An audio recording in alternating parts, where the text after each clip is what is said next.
हम पढ़ने वाले हैं प्रकाश का अपवर्तन। प्रकाश का अपवर्तन क्या है उसको हम लोग आज जानेंगे। तो प्रकाश का अपवर्तन, इसको इंग्लिश में बोलते हैं रिफ्रैक्शन ऑफ लाइट। आज हम पढ़ेंगे प्रकाश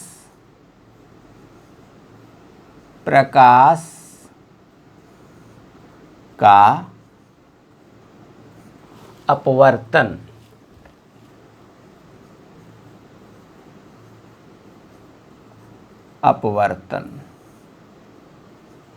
आज हम पढ़ेंगे प्रकाश का अपवर्तन, जिसको इंग्लिश में बोलते हैं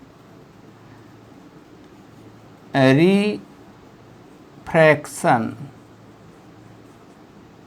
of light. Refraction of light. आज हम पढ़ने वाले हैं प्रकाश का अपवर्तन। तो प्रकाश का अपवर्तन, रिफ्रैक्शन ऑफ लाइट क्या होता है? देखिए, रिफ्रैक्शन का मतलब होता है, सबसे पहले आप जब समझिए, रिफ्रैक्शन यानी अपवर्तन। तो अपवर्तन का मतलब होता है, अपवर्तन मीन्स होता है कोई वस्तु को पार करना।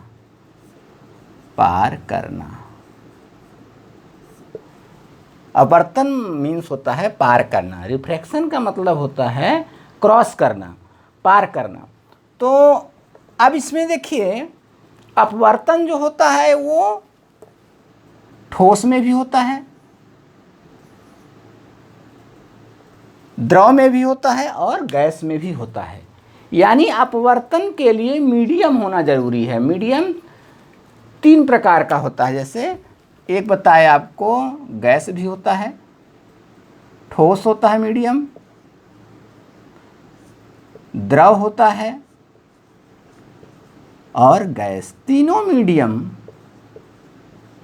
में अपवर्तन की घटना होती है। रिफ्रैक्शन तीनों मीडियम में होता है। सॉलिड में भी होता है, लिक्विड में भी होता है और गैस में भी होता है। तो अपवर्तन को हम डिफाइन कैसे करते हैं? जैसे बताया, अपवर्तन मतलब होता है पार होना। तो इसको साधारण भाषा में देखिए क्या कहेंगे। साधारण भाषा में अपवर्तन को हम कैसे समझ सकते हैं? तो अभी हम बता रहे हैं, साधारण भाषा में कहते हैं अपवर्तन मतलब होता है पार करना। तो पार करना कैसे? जब प्रकाश एक माध्यम से दूसरे माध्यम में प्रवेश करता है। याद रखना है कि अपवर्तन के लिए 2 माध्यम का होना जरूरी होता है, 2 मीडियम का होना जरूरी होता है। एक माध्यम कुछ भी हो सकता है, ठोस भी हो सकता है, द्रव भी हो सकता है, गैस भी हो सकता है। तो जैसे गैस, जैसे मान लेते हैं कि गैस में, जैसे ये जो वातावरण, इसमें चारों तरफ गैस भरा हुआ है, तभी तो हम सामने वाले को देख पाते हैं। हमारे बगल में आगे कोई खड़ा है तो उसको हम देख पाते हैं। तो हमारे और हमारे सामने वाले के बीच में कौन सा माध्यम है? गैस। द्रव माध्यम, जैसे कि पानी के अंदर कोई चीज़ डूबा हुआ है। पानी के अंदर जैसे मान लेते हैं कि कोई सिक्का डूबा हुआ है, तो अगर हम बाहर से देखेंगे तो दिखता है कि पेंदी में सिक्का पड़ा हुआ है, लेकिन वो सिक्का थोड़ा सा ऊपर उठा हुआ प्रतीत होता है, दिखता, आभास होता है। तो वो है अपवर्तन के कारण। तीसरा है ठोस। ठोस में भी अपवर्तन होता है। कैसे? देखिए, जो लेंस वगैरह होता है, जो कांच का स्लैब होता है, वो ठोस है। कांच तो ठोस है ना, तो उसमें भी अपवर्तन होता है। तभी तो प्रकाश किरण इधर बीच में मान लीजिए लगा देते हैं एक कांच का दीवार। शोरूम वगैरह में आप देखते हैं कि शोरूम में, जैसे कि ATM वगैरह के भी आप में जाइए तो कांच का जो डोर लगा हुआ होता है, वहाँ से आप बाहर और अंदर दोनों दिखता है। तो वो भी एक मीडियम हुआ। तो कांच कैसा मीडियम है? ठोस मीडियम है, डेंसर मीडियम है। तो मीडियम यानी अपवर्तन के लिए मीडियम का होना आवश्यक है, इस बात को ध्यान रखना है। तो जब प्रकाश की किरण एक माध्यम से, एक मीडियम से दूसरे मीडियम में प्रवेश करती है, याद रखेंगे, जैसे मान लेते हैं कि ये कांच का स्लैब हुआ, ठोस मीडियम में हम बात करते हैं अभी, ठोस। ये एक ग्लास का स्लैब है, ये स्लैब है, ग्लास स्लैब। ये जो है कांच का एक गुटका है, स्लैब है। ये कैसा है? ये कांच क्या है? ठोस है। इसको हम कहेंगे डेंसर मीडियम। ये है डेंसर, यानी सघन माध्यम हिंदी में बोलते हैं, डेंसर मीडियम। यानी इसको कहते हैं सघन माध्यम।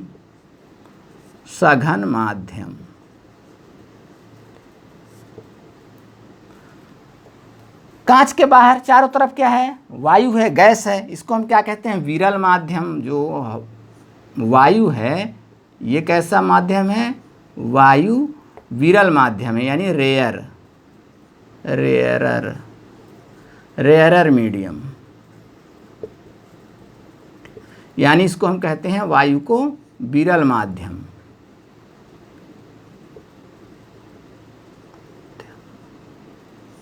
विरल माध्यम, तो वायु विरल माध्यम है और कांच क्या है, ठोस यानी सघन माध्यम है, ध्यान रखना है। तो अब जब प्रकाश की कोई भी किरण एक माध्यम से दूसरे माध्यम में प्रवेश करती है, जैसे कि वायु से वो प्रवेश कर रही है कहाँ, कांच में, यहाँ, तो जैसे ही प्रवेश करेगी तो यहाँ पर देखिए नॉर्मल होता है, इसको अब हिंदी में अभिलंब बोलते हैं ये, तो अभिलंब की ओर थोड़ा झुक जाती है ऐसे ये, और जब फिर ये बाहर निकलेगी यानी सघन माध्यम है, कांच से निकल रही है कहाँ, वायु में। वायु कैसा माध्यम है, वायु रेयरर माध्यम है, रेयरर मीडियम, यानी ये विरल माध्यम है, विरल माध्यम। तो जैसे ही ये सघन से यानी कांच से निकल करके फिर कहाँ जा रही है, हवा में, वायु में जा रही है, तो ये अभिलंब से दूर हट जाती है। बस यही है अपवर्तन, इसी को हम कहते हैं अपवर्तन। तो अपवर्तन, जब प्रकाश की कोई भी किरण एक माध्यम से दूसरे माध्यम में प्रवेश करती है तब वो अपने मार्ग से, अपने रास्ता से थोड़ा मुड़ जाती है, विचलित हो जाती है, इस घटना को कहा जाता है अपवर्तन। ध्यान रखेंगे, अपवर्तन में दो माध्यम का होना जरूरी है, एक सघन होगा, एक विरल होगा, यानी एक मोटा माध्यम होगा, एक पतला माध्यम होगा, तभी ये घटना होगी। इस बात को आपको ध्यान रखना है।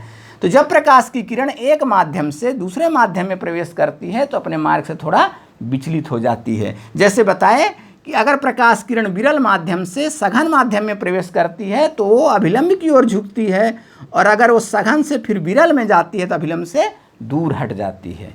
इसको आप ध्यान रखेंगे। जैसे मान लीजिए, उदाहरण के लिए आपको साधारण भाषा में अपने दैनिक जीवन में समझिए आप कि अपवर्तन कैसे होता है, दैनिक जीवन में समझिए। जैसे मान लेते हैं कि आप देखते होंगे कि गांव देहात का जो लड़का होता है नया नया मोटरसाइकिल ख़रीदता है, और जब नया नया मोटरसाइकिल ख़रीदता है तो खाली सड़क पाता है, गांव देहात की खाली सड़क रहती है, बहुत स्पीड से वो चलाता है, और जैसे ही वो शहर में पहुंचता है तो शहर में तो जहाँ चाह करके भी स्पीड नहीं चला सकता, क्योंकि शहर की रोड में क्या रहता है, भीड़ भाड़ रहता है, यानी भीड़ भाड़ मतलब सघन माध्यम हो गया, तो वहाँ पर उसका स्पीड क्या हो जाता है, उसका स्पीड कम हो जाता है। लेकिन जैसे वो शहर से पार करता है फिर गांव की तरफ जाता है, वो लड़का जो नया मोटरसाइकिल खरीदा है, फिर वो स्पीड दम भर के 120 के स्पीड में वो गाड़ी को भगा देता है, मतलब कि वो बहुत तेज़ी से दूर भागता है। क्यों? क्योंकि वहाँ पर माध्यम क्या मिल गया उसको, विरल, खाली फाका रोड है। फाका रोड मतलब विरल माध्यम है, और शहर का गली जो रोड होता है उसमें बहुत भीड़ भाड़ रहता है, तो कैसा माध्यम हो, सघन। तो सघन माध्यम में क्या होता है कि कितना भी चाहेगा स्पीड चलाना, स्पीड ज़्यादा नहीं चला सकता है। क्यों? क्योंकि वहाँ माध्यम, वहाँ भीड़ भाड़ है, उसको डर है एक्सीडेंट हो जाने का, इसलिए वह धीरे आराम से चलाएगा।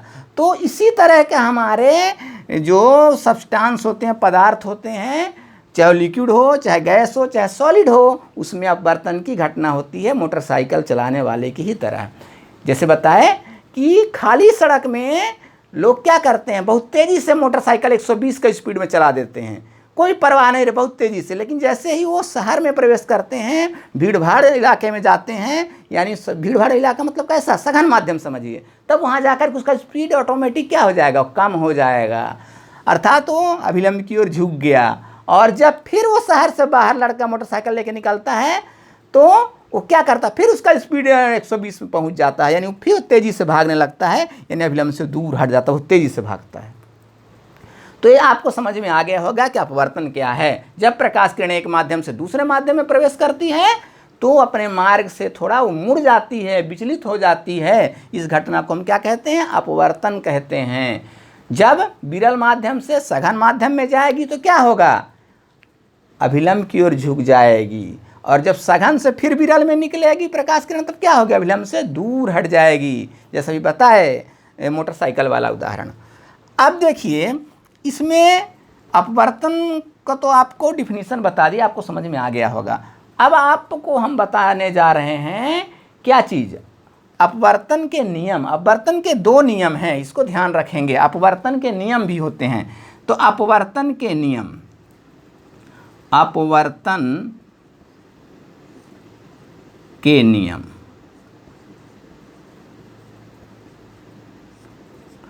अपवर्तन के नियम। तो अपवर्तन के नियम थोड़ा पढ़ने से पहले आप उदाहरण देख लीजिए। अपवर्तन का उदाहरण जैसे गैस में उदाहरण क्या है, तारों का टिमटिमाना। तारों का टिमटिमाना एक अपवर्तन का उदाहरण है। क्यों? क्योंकि जब आसमान की ओर देखते हैं तो आसमान और हमारे बीच में क्या भरा हुआ है, धुंध, गैस का धुंध भरा हुआ है। तो गैस का धुंध भरा हुआ है, इसलिए गैस की विभिन्न परतें हैं। हमारे और तारों के बीच, वायुमंडल में जो तारे हैं उनके बीच में गैस की कई मोटी पतली परतें मौजूद हैं, जिससे क्या होता है, प्रकाश का बार बार अपवर्तन होता है। कभी स्पीड कम होता है, कभी स्पीड ज़्यादा होता है। जैसे विरल माध्यम मिलेगा तो स्पीड ज़्यादा हो जाएगा। फिर जहाँ गैसों का मतलब क्या बोलते हैं उसका माध्यम जो है, गैसों का घनत्व जो है, डेंसिटी जो है ज़्यादा मिलेगी तो वहाँ सघन माध्यम हो जाएगा, फिर स्पीड कम हो जाएगा। फिर जहाँ पर गैसें कम होंगी, डेंसिटी गैस का कम होगा, घनत्व कम होगा, वहाँ फिर विरल माध्यम बन जाएगा। इस तरह हमारे और आसमान में जो तारे हैं वायुमंडल में, उनके बीच में कई गैसों का कई माध्यम मिलता है, विरल सघन, इसलिए प्रकाश किरण कई बार अपवर्तित होती हैं, इसलिए तारे टिमटिमाते हैं। फिर है गैस का तो बता दिए। द्रव में अपवर्तन का उदाहरण क्या है, पानी में जो पड़ा हुआ सिक्का है वो थोड़ा ऊंचा उठा हुआ दिखाई देता है, पेंदी से थोड़ा ऊपर उठा हुआ दिखाई देता है, वो भी किसका उदाहरण है, अपवर्तन का उदाहरण है। आप देखे होंगे तालाब वालाब में, गर्मी के समय आप जाइए तालाब वगैरह, गर्मी के समय आप तालाब में जाइएगा तो पानी जब साफ़ सुथरा रहता है दोपहर के समय, अब देखिए अगर उसमें पानी में, तालाब के पेंदी में कोई चीज़ पड़ा हुआ है, कोई छड़ पड़ी हुई है, कोई लकड़ी पड़ी हुई है, तो ऐसा लगेगा कि वो थोड़ा ऊपर में ही है, टेढ़ी दिखाई देगी, थोड़ा ऊपर दिखाई देगी। लगता है पानी तो बहुत कम है तालाब में, लेकिन अगर आप घुसेंगे तालाब में तो आपको पता रहे बहुत गहरा है, तो उसका तली ऊपर उठी हुई दिखाई देती है। तालाब में जो तालाब की तली है, गर्मी के समय में स्वच्छ पानी जब रहता है उस समय आप देखिएगा कि तालाब की तली ऊपर उठी हुई दिखाई देती है, वो है अपवर्तन के कारण। दूसरा, गिलास वगैरह में जो सिक्का पड़ा हुआ है ऊपर थोड़ा तली से ऊपर उठा हुआ दिखाई पड़ता है, वो भी अपवर्तन का ही एग्जाम्पल है। इसी तरह पेंसिल, पानी में गिलास के अंदर पानी है और उसमें कोई पेंसिल डुबा दीजिए तो पेंसिल थोड़ा मुड़ी हुई दिखाई देगी, वो भी अपवर्तन का ही उदाहरण है। ठोस में अपवर्तन में क्या आप दे सकते हैं ठोस का, कि अपवर्तन में ठोस होता है, तो ठोस में अपवर्तन का बहुत सारा उदाहरण आपको देखने को मिल जाएगा। जैसे भी बताए, ठोस में देखिए जैसे अपवर्तन किस में होता है, कांच में होता है। कांच का स्लैब जो बताए। इसी तरह हीरा में भी अपवर्तन होता है, वो भी एक ठोस का है। तो सबसे ज़्यादा अपवर्तनांक जो होता है उसमें किसका, हीरा का होता है। हीरा का अपवर्तनांक कितना होता है, अपवर्तनांक हीरा का होता है 2.42 अपवर्तनांक। कांच का अपवर्तनांक होता है 1.5। इसके बाद जल का अपवर्तनांक, पानी का जो होता है 1.33, याद रखिएगा। वायु का अपवर्तनांक 1.14 समथिंग होता है। और निर्वात का अपवर्तनांक कितना होता है, निर्वात का अपवर्तनांक 0 होता है। तो इसको याद रखेंगे। हीरा का सबसे ज़्यादा अपवर्तनांक जो होता है हीरा का होता है। अपवर्तनांक सबसे ज़्यादा हीरा का 2.40, इसलिए हीरा बहुत ज़्यादा चमकदार होता है। कांच का अपवर्तनांक 1.5, जल का अपवर्तनांक 1.33, वायु का अपवर्तनांक 1.14, निर्वात का 0 होता है। अब देखते हैं पहले हम अपवर्तन के नियम, इसके बाद हम बताएंगे आपको अपवर्तनांक। तो अपवर्तन के नियम क्या हैं, दो नियम अपवर्तन के हैं। जैसे परावर्तन के भी दो नियम, उसी तरह अपवर्तन के दो नियम। पहला देखिए, जो ये किरण आ रही है इसको हम बोलते हैं इंसिडेंट रे, यानी आपतित किरण। और ये जो स्लैब के अंदर है जो अभिलंब की ओर झुकती है उसको अपवर्तित किरण, और जो स्लैब से बाहर जा रही है इसको निर्गत किरण। यानी कहने का मतलब आपतित किरण, अपवर्तित किरण, और ये जो डॉट डॉट करके बनाया गया है इसको अभिलंब बोलते हैं। तीनों एक ही जगह पर देखिए मिल रहे हैं एक ही पॉइंट पर, तो इसको ये पहला नियम है, वर्तन का पहला नियम, आपतित किरण, अपवर्तित किरण और आपतन बिंदु पर अभिलंब। ये आपतन बिंदु है, आपतन बिंदु पर अभिलंब तीनों एक ही तल पर स्थित होते हैं। देख रहे हैं तीनों एक जगह पर मिलता है। कौन कौन? आपतित किरण, ये है आपतित किरण, इंसिडेंट रे इंग्लिश में बोलते हैं आपतित किरण। ये है रिफ्रैक्टेड रे, यानी इसको बोलते हैं अपवर्तित किरण, अपवर्तित किरण। और ये है अभिलंब, नॉर्मल इंग्लिश में बोलते हैं। ये तीनों एक ही जगह पर है, आपतन बिंदु इसको बोलेंगे। तो कौन कौन? पहला नियम अपवर्तन का क्या है? आपतित किरण, अपवर्तित किरण और आपतन बिंदु पर अभिलंब तीनों एक ही तल पर स्थित है, देखिए सेम नॉर्मल पर स्थित होता है। दूसरा नियम जो होता है अपवर्तन का, जो स्नेल का नियम भी कहलाता है, याद रखेंगे स्नेल का नियम। दूसरे नियम को कौन सा नियम कहते हैं? स्नेल का नियम, स्नेल का नियम। वर्तन का जो दूसरा नियम होता है उसको कहा जाता है स्नेल का नियम। तो स्नेल का नियम क्या होता है? स्नेल का नियम होता है mu equal to sine i by sine r. यानी साइन आई मतलब क्या हुआ और साइन आर का मतलब क्या हुआ? देखिए इसको समझ लीजिए। स्नेल का नियम बहुत इंपॉर्टेंट है, कई के एग्जाम में पूछा जाता है। तो स्नेल का नियम क्या है? प्रकाश के विभिन्न माध्यमों के लिए, याद रखिएगा, माध्यम 2 होना चाहिए, मिनिमम 2 माध्यम, तभी अपवर्तन होगा। इस बात को आप ध्यान रखिए। प्रकाश के विभिन्न माध्यमों के लिए और प्रकाश के विभिन्न रंग के लिए भी आपतन कोण की ज्या और अपवर्तन कोण की ज्या, ये साइन आई आपतन कोण की ज्या बोलते हैं, और साइन आर अपवर्तन कोण की ज्या का अनुपात नियतांक होता है। ये अब इसे हम कहते हैं स्नेल का नियम। याद रखेंगे। क्या है दूसरा? अपवर्तन का दूसरा नियम क्या है? प्रकाश के विभिन्न माध्यमों के लिए और विभिन्न रंग के लिए आपतन कोण की ज्या यानी साइन आई और अपवर्तन कोण की ज्या यानी साइन आर का अनुपात क्या होता है? एक नियतांक होता है जिसको हम म्यू कहते हैं। ये जो आप इस तरह चिन्ह देख रहे हैं म्यू है, नियतांक है। तो ये अब हो गया अपवर्तनांक। याद रखेंगे ये अपवर्तनांक, इसे हम अपवर्तनांक भी कहते हैं। म्यू इक्वल टू होता है sine i by sine r. और एक और होता है फार्मूला, याद रखेंगे, सी बाई भी। सी या निर्वात में प्रकाश की चाल, बाई माध्यम में प्रकाश की चाल। ये भी इक्वल किसके होगा? Sine i by sine r, यानी अपवर्तनांक के ही बराबर। अपवर्तनांक का फार्मूला होता है ये mu equal to C by B. C क्या है? निर्वात में प्रकाश की चाल या वायु में प्रकाश की चाल भी कह सकते हैं, और ये माध्यम में प्रकाश की चाल। जैसे यहाँ से बताया निर्वात में, यानी वायु से प्रकाश किरण कहाँ जा रहे हैं? कांच में। तो वायु से जब कांच में जाएंगी तो पहले वायु में प्रकाश की चाल, फिर नीचे कांच में प्रकाश की चाल। कांच का अपवर्तनांक निकालना, जिसका अपवर्तनांक निकालना होगा वो डाउन में उसको लिखेंगे। जैसे कांच का अपवर्तनांक निकालना है तो ऊपर क्या लिखेंगे? वायु में प्रकाश की चाल बटा कांच में प्रकाश की चाल। कांच में प्रकाश की चाल कितना होता है आपको क्वेश्चन में दिया हुआ रहेगा। और वायु में प्रकाश की चाल आपको मालूम है कितना होता है? वायु में प्रकाश की चाल होता है 3 × 10⁸ मीटर पर सेकेंड। इसको याद रखेंगे। वायु निर्वात में प्रकाश की चाल होती है 3 × 10⁸ मीटर पर सेकेंड, और जो माध्यम रहेगा उसमें प्रकाश की चाल दिया हुआ रहेगा। इसके बाद दोनों को आप डिवाइड कर देंगे, जो निकलेगा वही अपवर्तनांक होगा। तो सबसे ज़्यादा अपवर्तनांक किसका होता है? हीरा का होता है। इस बात को आपको याद रखेंगे। कितना होता है? 2.42। कांच का होता है 1.5, जल का होता है 1.33, वायु का होता है 1.14। अब इसमें एक चीज़ को ध्यान रखेंगे, अपवर्तनांक जो होता है डायरेक्टली प्रोपोर्शनल, अपवर्तनांक डायरेक्टली प्रोपोर्शनल होता है ब्राइटनेस के, चमक के। यानी जिसका चमक जितना ज़्यादा होगा अपवर्तनांक उसका उतना ही अधिक होगा। इस बात को याद रखेंगे कि अपवर्तनांक डायरेक्टली प्रोपोर्शनल क्या किसके होता है? ब्राइटनेस के, यानी चमक के। जैसे हीरा बहुत ज़्यादा चमकता है, इसके लिए क्यों? उसका अपवर्तनांक ज़्यादा है। कांच थोड़ा उससे कम चमकता है, उसका अपवर्तन थोड़ा कम है।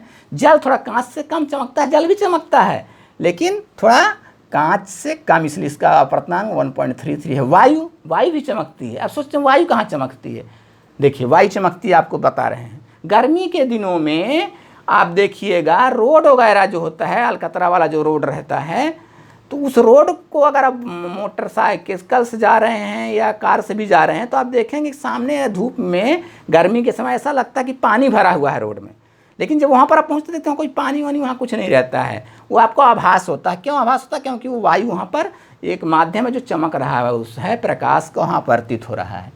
तो इस तरह वायु में भी चमक खुद आपको दिखाई देती है, तो उसकी चमक थोड़ा कम होती है जल से, और निर्वात में चमक नहीं होती, इसलिए उसका अपवर्तनांक 0 होता है।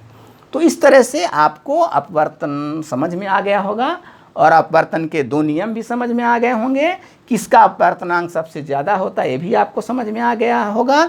इसके बाद आपको ये भी समझ में आया होगा कि गैस में अपवर्तन का उदाहरण क्या है, द्रव में क्या है, ठोस में क्या है। गैस में आपको बताया तारों का टिमटिमाना हुआ, सूर्य का सूर्योदय से पहले, सूर्य उगने से पहले दिखाई देना, और सूर्यास्त हो जाने के बाद भी सूर्य दिखाई देना, वो भी अपवर्तन का ही एक उदाहरण है जो गैस में घटित होता है। आप देखते होंगे सुबह सुबह भोर में उठिए आप, पूरा लालिमा छा जाती है, उस समय लाल सूर्य दिखाई देता है आग का गोला जैसा, लेकिन वो सूर्य दिखाई नहीं देता, वो नीचे है, उसका वो थोड़ा ऊपर उठा हुआ दिखाई दे रहा है, वो नीचे भी है लेकिन ऐसा लग रहा है सूर्य उग गया है, वो लाल दिखाई देता आग का गोला जैसा, अपवर्तन के कारण है। इस तरह सूर्य डूब जाता है लेकिन शाम को समय में देखिए सूर्य लाल दिखाई देता है पूरा, वो भी अपवर्तन के कारण होता है। सूर्य डूब गया लेकिन थोड़ा ऊपर दिखता है, वो कभी है लाल लाल दिखता है, तो वो भी अपवर्तन के कारण। तारक बता ही दिए। द्रव कब में अपवर्तन का उदाहरण बता दिए, क्या? तालाब की तली गर्मी के दिनों में ऊपर उठी हुई दिखाई देना, पानी में पड़ा हुआ सिक्का थोड़ा ऊपर उठा हुआ दिखाई देना, पानी में पड़ी पेंसिल या छड़ी थोड़ा टेढ़ी दिखती है, ये सब द्रव में अपवर्तन के उदाहरण हैं। ठोस में भी बता दिए आपको कि अपवर्तन होता है, जैसे कांच का स्लैब बता दिए, हीरा में अपवर्तन बता दिए जो हीरा चमकता है। इसी तरह आपको क्या बोलते हैं, बहुत सारे और उदाहरण आप ले सकते हैं ठोस में अपवर्तन के। तो इस तरह अपवर्तन के उदाहरण बता दिए ठोस द्रव गैस में, और अपवर्तन के नियम भी बताया। अपवर्तन कितने नियम? 2 नियम बता दिए जी। इसमें एक नियम होता है स्नेल का नियम, एक नियम तो होता है परावर्तन के नियम जैसा ही जी। और अपवर्तनांक बराबर क्या होता है? sin I by sin R equal to mu, या C बाई VC, निर्वात में प्रकाश की चाल बाई माध्यम में प्रकाश की चाल। माध्यम कांच भी हो सकता है, कुछ भी हो सकता है, याद रखेंगे। अपवर्तन के लिए 2 माध्यम होना जरूरी है। तो आई होप ये आपको समझ में आ गया होगा। फिर मिलते हैं इसी तरह के अगले वीडियो में, तब तक के लिए जय हिंद।